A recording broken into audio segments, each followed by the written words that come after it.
Okay. Oh, okay. Bet that. So what's up? What's up? What's up? It's Paris Hart and Jason Williams coming at you live for another episode of the Love With podcast. You know, when most people think of the word quarry, they think about a dark place with gems.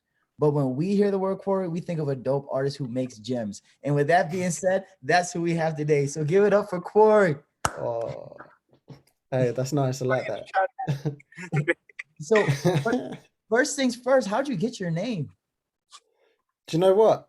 It's I used to work in a quarry just before. Yeah. Do you know what? It's the last job that I did before I got a record deal. I was working in a quarry, and my friends were saying to me, they're like, "Oh man, why are you working there? Like, you got a maths degree, you went to college, and you got a degree, and you're working in a quarry, like literally at the bottom, like cleaning toilets." And I said to them, I was like, "It's because I'm working. I'm digging for something more, man." Like Well, you literally. definitely found it. Yeah, but no, it's mad. Like my friends were literally, they're like, "What are you doing?" And I was like, "Look, I wake up at 5 a.m. in the morning and I go to work, and I finish work at 8 a.m. and then I can get the train into London and I can go and work with all these different music people. I can go write songs, I can record, and I still have the time to do a whole day." So I was like, Yeah. I'm exactly where I want to be.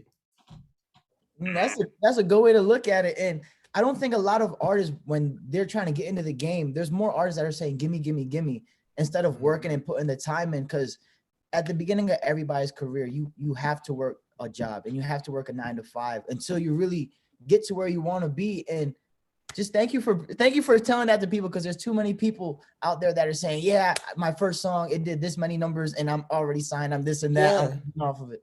Well, no, you know why they do that though? It's because it's out of fear. That's why a lot of people say things. It's out of fear of what people will think of them. Because the reality is that a lot of the artists that I know, because I'm not just an artist, I also work as a producer with other artists, helping them. And a lot of them have still got jobs, but they don't want it to look like that because they're afraid that people won't give them an opportunity if they think that they're not at a certain level, they're not at a certain place. So Yeah. it's like that perception of how it's like being afraid of what people think of you. But I feel like all the best artists feel like they don't care what anyone thinks about them. Yeah, exactly. Like if I have to work early in the morning so I can like sustain my lifestyle, I'm not gonna pretend to be something that I'm not. Like even like Exactly. right now, I work at a school. Like I'm not gonna say the position I have, it's a bit too much, but I work there, I do this, and then like there's like 2 other things that I do. And it's sometimes it's not about the narrative of my life. It's about like the life I live. And I feel like it's definitely in your music you can tell the genuineness and the depth of the emotion that you put in it. And I appreciate that. honestly, yeah, and even in your social media, there's no faking who you are as a person. And that's really why we had to get you here on the show. We love But your you know stuff. what? I think there's a part of it. Like I wouldn't judge these people because there is an element of faking it to a lot of artists, right?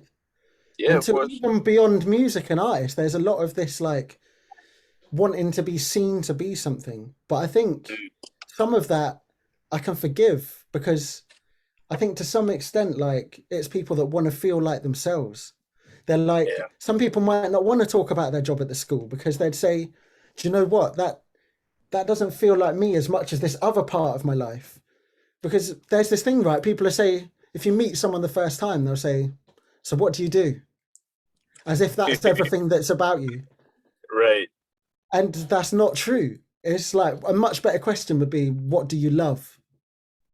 Like, what are you passionate about? What moves you? What makes you want to actually change the world in some way? Like, that would be a better question, right? All right. So then I got to ask you, what are you passionate about? What way do you want to change the world? Well, that's like almost the same thing. I'm passionate about. Do you know what? I feel like there's so many sides to every story, and I feel like not enough people look into what the other sides might be.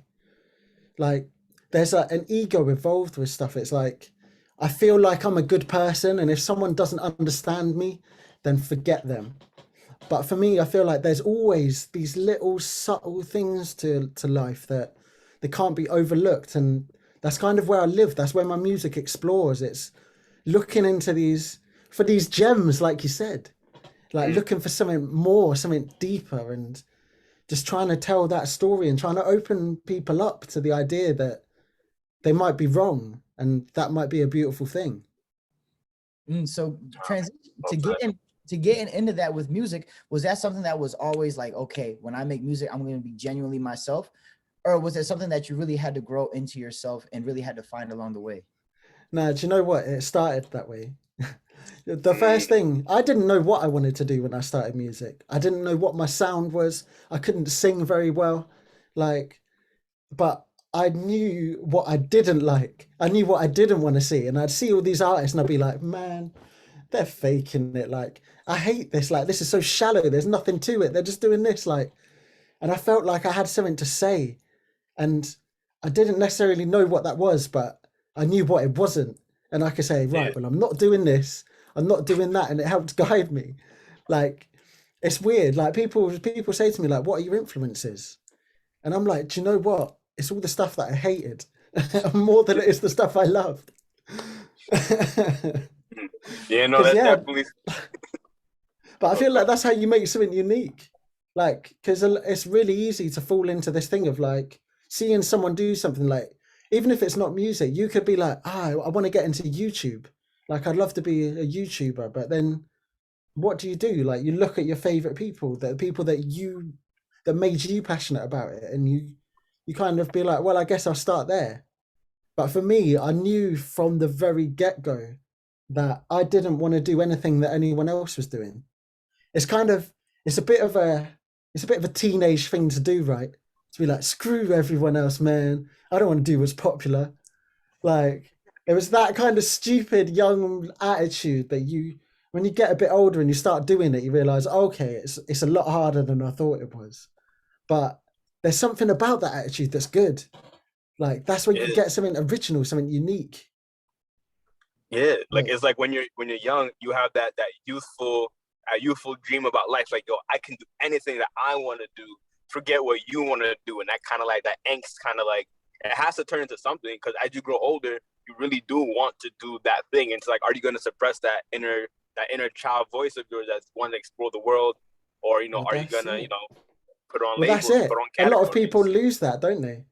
Like, they get older and they're like, well, shit, I didn't understand this thing, and I wasn't considering this part, and I didn't realize how complicated it was. And like, you grow up thinking that everyone means what they do. They do it for a reason, and most of the time, they didn't mean to do it like that. They're just trying their best and failing. Like, but you look at it and think, why have they done that? I could do it better. And there's something beautiful about that naivety. And if you can hold on to that while still having all the knowledge that you've gained, that's where the magic is. Yeah, it's like having hope. It's like, listen, like, I can do anything I want to do. Like, that statement might be wrong, or that statement might be like full of teenage angst, but there's hope underneath that statement. And like losing that hope kind of makes you change your statements, Yeah, you got to believe in yourself. Like, I feel there's this thing, right? People say, like, how come people that have come from rich, successful backgrounds, how come they seem to be more likely to succeed and become rich themselves? And I would say that it's more about self-belief than anything else. They see their parents doing something and they never question themselves that they couldn't do that or that they don't deserve that. People that don't come from that background, they question it more because they're like, am I really good enough? But people that are born into it, they never ask that question. They just know that they are good enough. And that's why they make it. So I feel like if you can take that energy and use it, like, that's a powerful thing. Like, that self-confidence, just to be like, do you know what? I've got something that's worth saying, and I believe in what I'm doing, and it doesn't matter what anyone else thinks. Yeah, and once you put yourself in that position where you don't care what other people think, I think that really takes off all the barriers that you put yourself in, and you tend to blossom and grow once you do that. But something that I want to touch on is, not only were you working at the Quarry, but you didn't come from that big of a town, and to just keep working and not looking for those excuses like, I don't care what backgrounds other people are from, I don't care what this person's doing that's good, I'm gonna focus on my life and what I want to accomplish. Like, that's just a huge kudos to you. And what was that like going to Aylesbury or being outside of, I don't want to say the town on Tring. Yeah, well, it's Pitstone. It's a little village. And it's like the sort of place where if I walk out the front door, there's hills in the background. There's like lots of forest. There's like little village people walking their dogs, like, and then they see someone like me that's like wearing nail varnish and makeup. Like, they're like, who is this guy? They'd look at me. They'd say, what are you doing? You're going to work at a quarry? Like, you do music? They're like, you sure that's what you want to do with your life? Because they're very cynical of your dreams when you come from small places. They're like, nah, you've got to be realistic. You got to get a job and you got to get security. And do you know what? There's something about that. Like, if you've ever had no money, you understand the value of money. Like for real. Like, and so there's those people will tell you, like, trust me, it's important. And you go, well, I know it is, but I've got this thing that's burning inside me and I've got to follow it. I just have to. Like, I feel like I personally felt like I had to leave the village. I had to get out of these small towns to become myself and to manifest that life that felt like it was meant for me. But it felt so far away when you're, growing up in a small town with not many opportunities. But you know what? I feel like that brings you closer. There's always tight-knit communities, like, within those little places, because you'll meet people that are similar minded. You feel so close to them. You're like, there's something about you that, like, I relate to. And because there isn't loads of people around, like, you become close and you build something together. Yeah. It's like you're like little lights in like a little town that's not shining, and you guys are shining in this dull little town. Of course you're gonna gravitate towards each other. You're both, you're all pretty bright. And going, and that's one of the most important things, is to be around the right people. It's so easy to doubt yourself and to stick with what's comfortable, but I've always gravitated towards the people that want to be uncomfortable. That's why I was working at the quarry. It's because I wanted to be uncomfortable. I didn't want to have use my maths degree to get a job at a bank. Like, nah, it's not for me. Who are the type of people that you have around in your circle, like right now, the type of people that you communicate? Do you know what? It's I found that my friends from when I was growing up, I've kind of grew apart from them a little bit. And that nowadays it's a lot of people that are in music, that are artists, that are creatives, like people that are pushing the boundaries. And I feel like a lot of my friends from growing up have kind of they've settled too much into that normality of being like, of valuing things too much that don't mean a lot, which is really easily done, like being like, oh, my car, the vacation that I'm going to go on, the house that I'm living in. It's like, really, those stuff mean nothing. Like, if you take away everything else, you're going to be miserable. You're going to be sad. But there's something deeper, like, and that's the people that I gravitate towards. And it's always the people that are a bit different. That, like, you put them in a crowd and you see them straight away. Like, but even then, I feel like there's so much potential in people. You meet certain people and they might not look like they've got it, but you talk to them for a couple minutes and you're like, they've got it. I don't know what it is yet. Exactly. Like, that's all I'm looking for. I'm just looking for just something where people aren't happy to just settle for this level. They're pushing it higher. Because that's what motivates me. That's what gets me excited. And like, that's why I love talking to people like yourselves. Like, it gets me passionate talking about it. You feed off each other. Yeah, no, we do it for the love, man. We literally do it for the love of it. For the love of it, exactly. And I think too many people are just so focused on the criteria, because to kind of touch back what you were saying is, so many of the older generation was like, okay, you have to get a house, you have to get a car, you have to get a wife and kids, and you have to provide.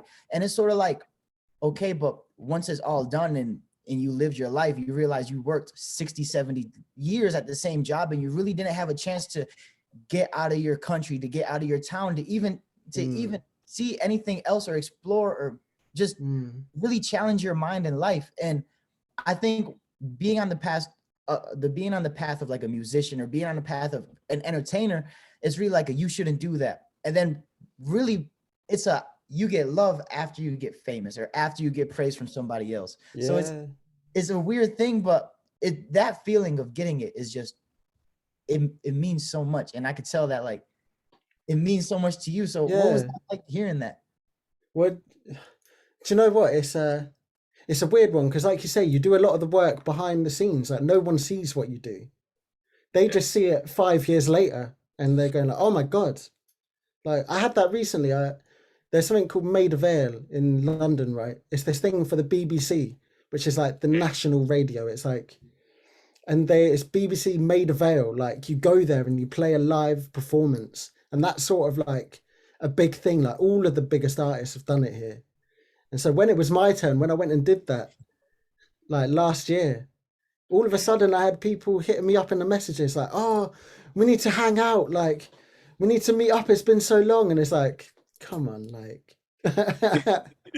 I know what you're doing, but at the same time, like, even my family to an extent, like my sister, she didn't really get it. She was still kind of like, "Yeah, your music sounds like it's going okay, but then she saw I did that, and all of a sudden I saw the switch change, and it was kind of like she got it, and it was like that moment. It was nice. It felt good, but at the same time, you know, I feel like you have to pay respect to this other side of life, that thing, because that's what my parents did. They gave me this opportunity. How could I ever speak against that, really? Because that you have to respect it, but at the same time, I just know that it's not me. Yeah, like circling back to what we said before, it's like when people ask you, "What do you do?" It's like, well, I'm more than what I do. But now they see you doing these big things. They see you do the BBC. They see you do the music. They see you do the numbers. And I was like, oh, okay, now I could believe it because that's what he does. But it's like I'm more, like you said before, more than what I do, and I'm part of the dream that I'm trying to live out. I'm part of my passions that I'm showing you, and I'm part of the emotions that I'm putting into the music. So true. Yeah. But you know what? It's I feel like musicians have got it easy in a way. I never had to question what am I going to do with my life. There was only ever one thing. It makes it easy, and it gives me an excuse to do anything I want, to dress however I want, and nobody's going to ask me why. And I feel like there's very few things in life that can give you that, where you just have a focus and you never have to search as deep as everyone else. You're searching inwards, sure. You're trying to find things to write about and things that are worth putting out there into the world. But at the same time, like, I feel like in a way I've got it easy, even though I'm never stop working. Like I never work. Like, even though it's all I think about, it's like, I don't have to think about anything. Like, it's this weird duality of like, you're the CEO, but you are the product, and you're everything. You're the whole business. And it's all on you. But at the same time, it's like, it's so freeing, and it's so, you've got all this creative freedom, and really you have no responsibility except to the art.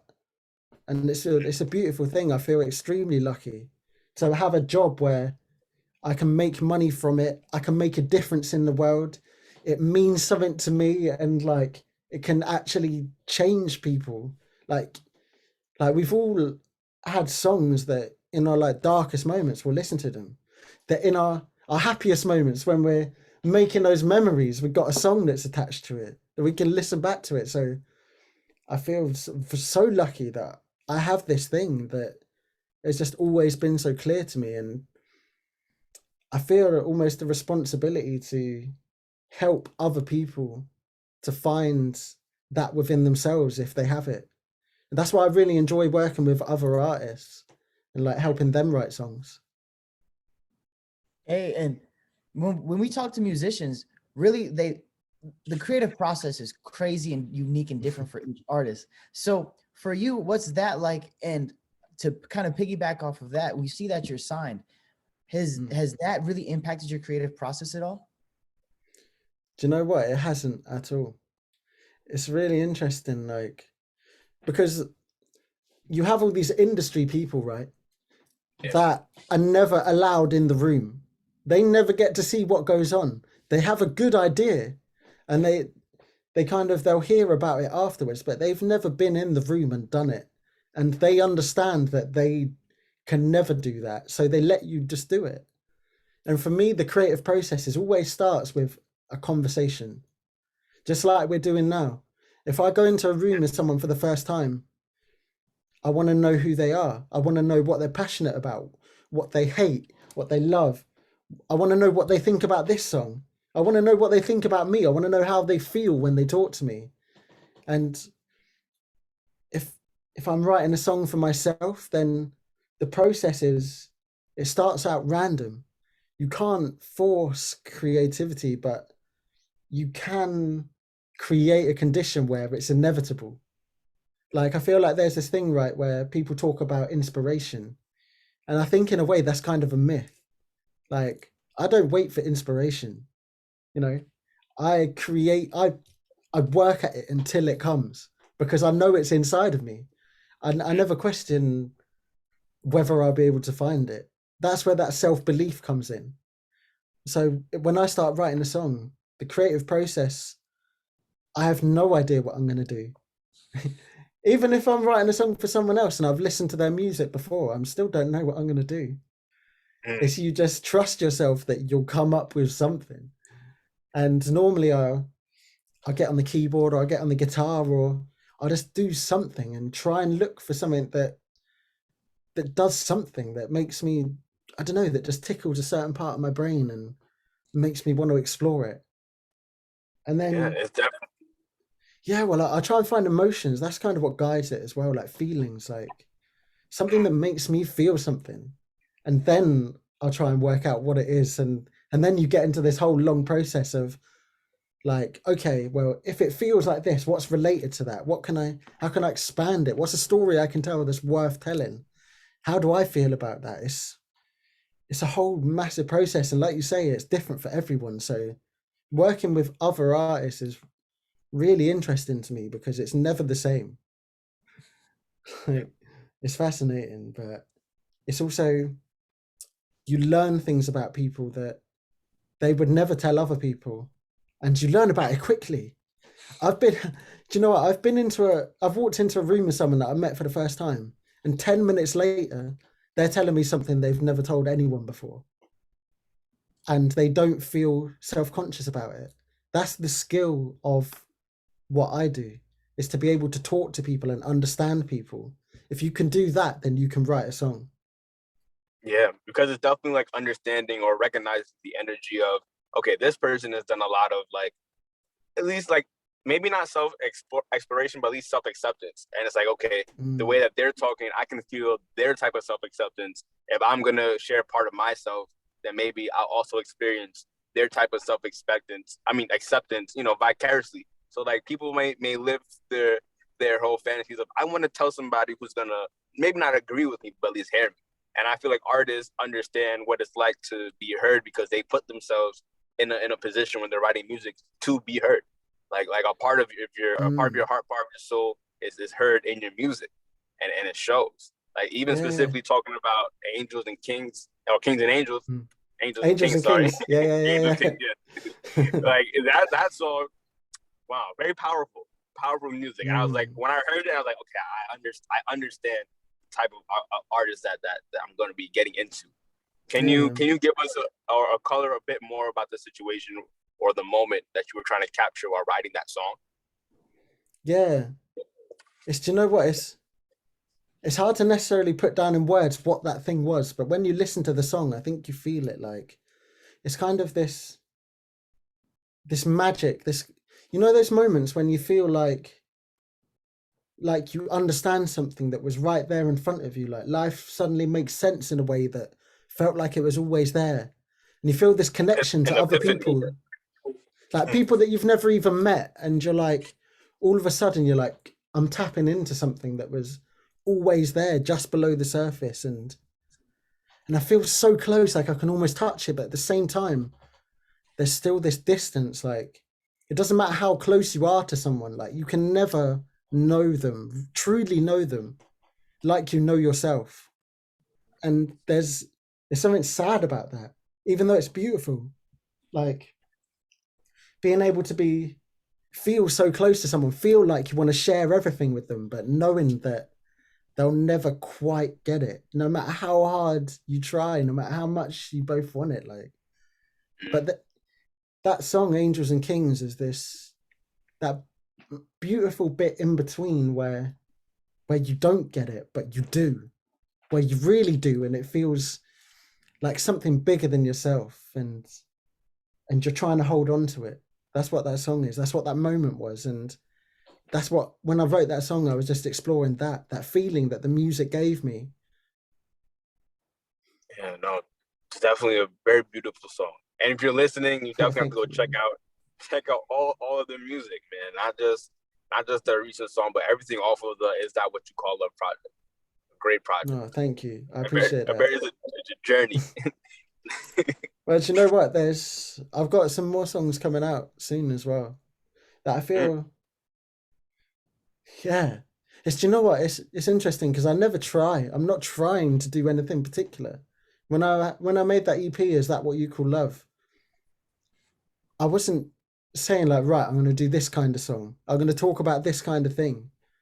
I was just literally seeing what came to me on that day and trying to make each song as good as it could be. And just, yeah, it's almost like you're discovering something when you come up with something that's like truly great.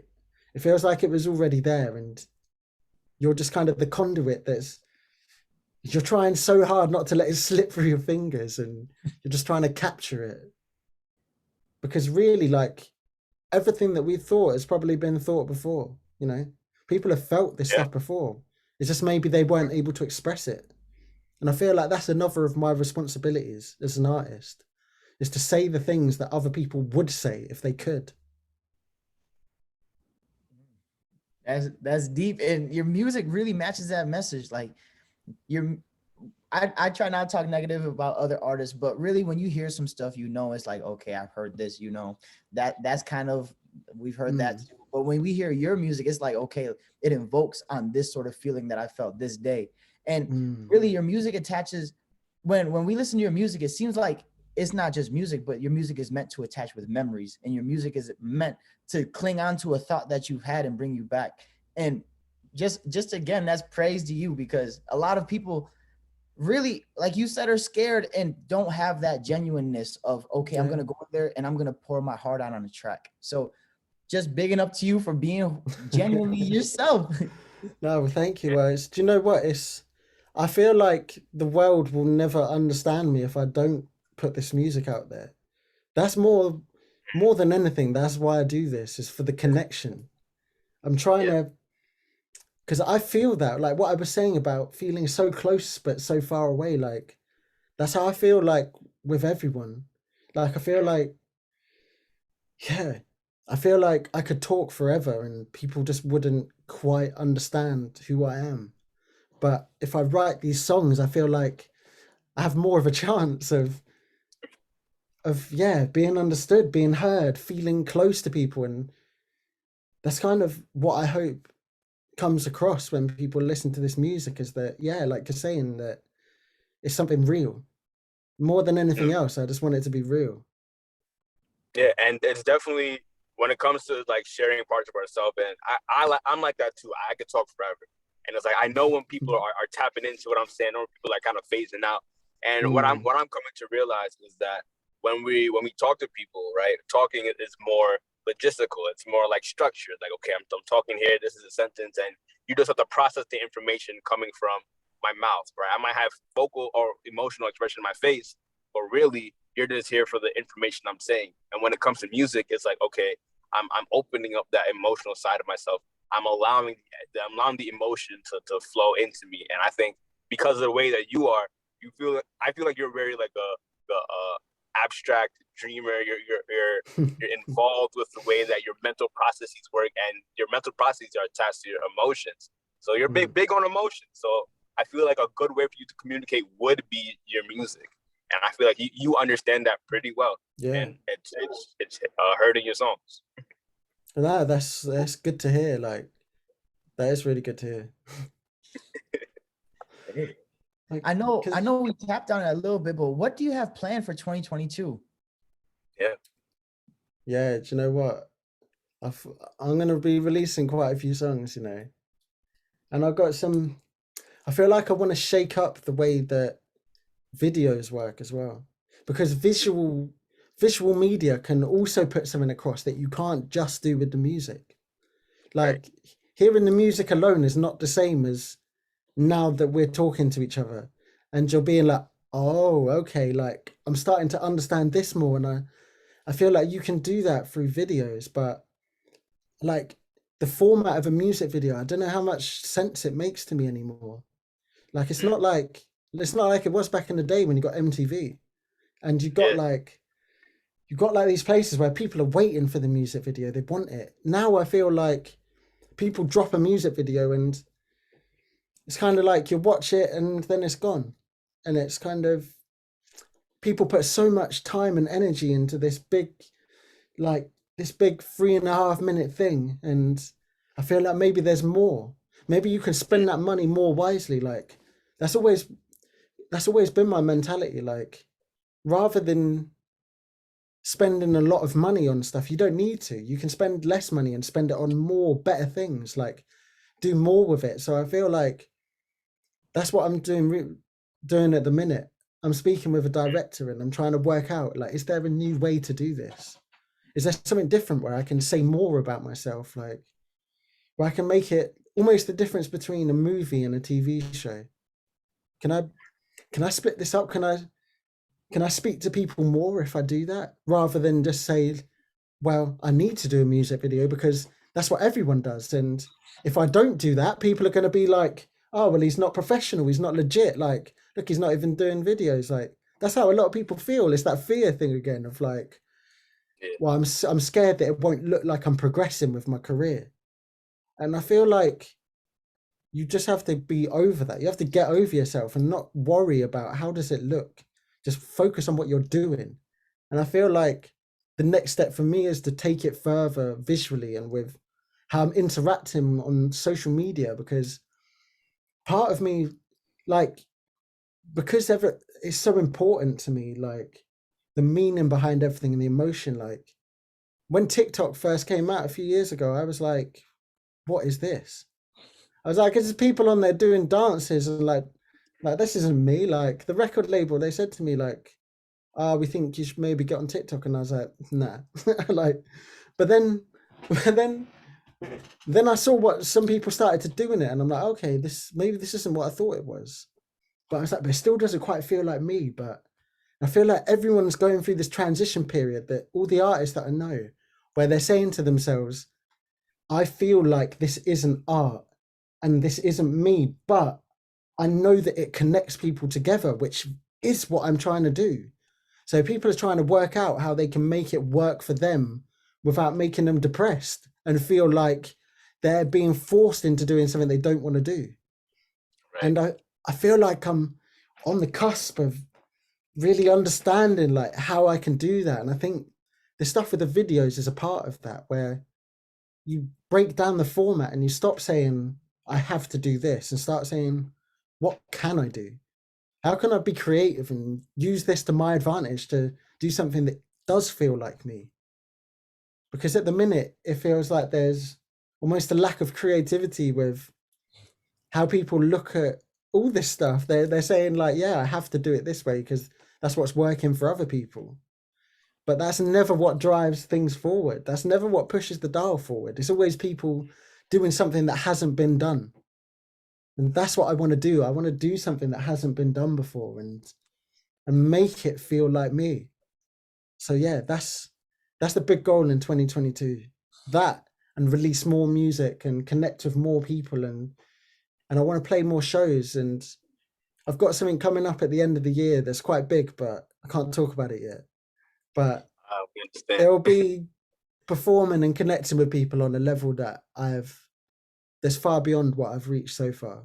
And I'm excited. I feel I'm ready. I've been ready for a long time. and I can't wait. Yeah, that's great to hear, man. Where can our listeners keep up with you and your creative projects on social medias? Yeah, do you know what? Instagram's a good one. Just because I'm posting on stories there. That's where you'll see me actually talking about stuff. But I'm not on Twitter as much. I probably should be. Like, are you guys on Twitter at all? Yeah, we are That, small base, but we're yeah, I need growing. to be. I need to be. I need to be. And I feel like YouTube as well, because like I say, there's going to be certain visual stuff on there. And TikTok, even though it's like my TikTok game is fairly weak at the minute, I'm still, I feel like this is the year where it's going to change because do you know what? I saw this post, right? You might not have seen this. It was, I think it was a UK artist that posted it, but it got shared massively. It was someone that was saying everything that I just said about how they felt like they were putting so much time and energy into something that didn't feel like them, but that they were missing out if they didn't, and they felt like they had to do it, and it was really draining, and it was taking away their creativity and making their passion like kind of die a bit. And that they wanted there to be something more. They didn't feel like a content creator, they felt like an artist. And so many other artists shared this and were commenting on it saying, I feel exactly the same. And as soon as I saw that, that was right at the start of this year. As soon as I saw that, I knew. I was like, that's it. Game over. Like, that is dead to me now. Like, that way of thinking is dead. I just got it signed off. I just got the cosign from 10,000 artists. So I'm like, here you go. It's permission just to be yourself and to not be scared, to be like, this is my bedroom behind me. Do you know what I mean? I'm not going to pretend that this is anywhere else. Like, that's your car that you're sitting in. Why does that have? Why is that a problem? You know, like people feel like they have to make their life look exciting and they have to be something, and it stops them from sharing themselves. And I speak to so many people where I'm like, you realize that your life is way more interesting than what you're showing, trying to be interesting. And I'm like, if you were just more open and broke down these barriers, people would find it so much more compelling and be so much more attached to what you're doing. So that's the energy that I'm trying to take forward this year. So anywhere on social media where you can find me, Quarry was taken is my name because someone took Quarry. I wanted Quarry, just Quarry, but no, it's Quarry was taken. Quarry was taken. And, Yeah. and you know what? You're going to be taking all the listeners on a journey with you. You're going to be taking them to that next level, that new frontier of creativity. Yes. So yes, Quarry was taken. But where was Quarry taken? You have to go within to find out. We'll find out. It's a never-ending journey, right? I feel like one thing that inspires me is when you see people that it feels like they made it. Like some of the people that are on TikTok, you know, like that have already had long careers and they're in like their 50s and 60s, and they've somehow managed to find a niche on TikTok. It's like, imagine that. Imagine you've had your success and then this whole new thing comes up that you've got to try and wrap your head around, and it's like, but you do it and you reinvent something and you find something. And I feel like that's what I want to do. I want to be like an 80-year-old man, like still feeling like I got all this energy and things to say. And like, I want to die feeling like I had so much left unsaid. Like, that sounds ridiculous, but I want to feel unfulfilled. Like, I want to feel like I never quite get there. And then I'll know that I've lived my best life. Man. That's how you sum it up. Yeah, that's a great way to look at it. And I can't praise you enough, because me and Jason tell our listeners, like, you don't have to go and rent a car for a photo shoot. You don't have to go and get a whole bunch of fake chains. Literally, if you show up and be yourself, there's a group of people out there who are gonna love what you're saying and are gonna love what you're doing. But so many people are living this cookie cutter world where, okay, I saw this big artist with it. I saw this big actress with it. I'm going to do the same exact thing and hopefully I get there. It's like, no, we've all had times, whether it's, I know I personally slept in my car before I had any sort of success. And it's like, so many people have great things that they've gone through that really elevate their story and elevate who they are as a person. And for you to find a fan base, a support group, a niche that you could call your own, you really have to live in the real moment of who you are and what you believe in. And yeah, thank you for preaching that to our listeners, because that's something that the world is It's kind of the only lost. way. It's the only. There is no other way. Exactly. Like, it's just got to be real. Like, because do you know what? We're living in a world where if something's not real, I spot it straight away. I feel like we're so dialed into it that it's like it's pointless to even try and fake it. I mean, like, fake it in the sense of if someone says, "What do you do?" Tell them you're a musician, even if that's just what you're doing on the side in between your two jobs, because that's what you are. That's what you want to do. Like, in that sense, fake it all day. Tell them, man, I am the best at what I do. And it doesn't matter that there's not proof of that. You'll see the proof because I'm doing the work. But make sure the work is completely real. Like, and just don't do anything that you don't love. And you can never go wrong. And That's true. for everyone listening out there, that's the key. Do what you love, do it unapologetically, and just keep being true. And you can't hear from anywhere better than Quarry himself. And with that being said, thank you for being on our show. No, Paris, Jason, like, it's been great talking to you. It's, like, honestly, Yeah. it's nice. I just love meeting the real ones, you know. That's what it's about for me. That's the people I want to talk to. So no, thank you for having me. Yeah, definitely. Thank you so much for having great energy. You feel me? This has been a great episode. And honestly, from here, I feel like the sky's the limit for you. Sky's the limit for us. That's how I feel. That's how I feel. I can't wait to see where you go as well. Oh, before we split ways though, do you think you could please give us a tagline? Just saying, like, this is Quarry and you're tuned into the Love of It podcast. Yeah. Yeah. All right, here we go. Hey, this is Quarry, and you're tuned into the Love of It podcast. Do it for the love. Hey, Hey, do it for the love. Like that. that. Well, Thank you so much, Quarry. Yeah, you're welcome. No, honestly, once everything starts coming out, we're gonna make sure to DM you and email you like the mini videos. We'll probably ask for a picture to get a flyer made, a digital flyer. Yeah, cool. We'll keep I'll send you a link to some options, and you can choose what your favorite one is. Perfect. Yeah. And definitely send us all of your stuff that will be coming out in the future, and we'll be sharing it on our platform. I will do. I'll drop you a link. Thank you. Well, thank you so much, and just make sure you stay safe in this COVID-filled world. Yeah. Likewise, stay warm, stay out the cold. Try it. Stay humble. Just stay. Just stay. But don't stay still. Never still. Stay and go. But yeah, no, thank you so much, and yeah, look forward to hearing from you again. If you ever want to have me back, I would be most happy to come back. We're working on some stuff, and we'll be hitting you up. Nice. Appreciate that, Jason. Bet that. We'll have a good one, and thank you again for joining us. No, likewise. All right, big love, guys. Big love. Yes.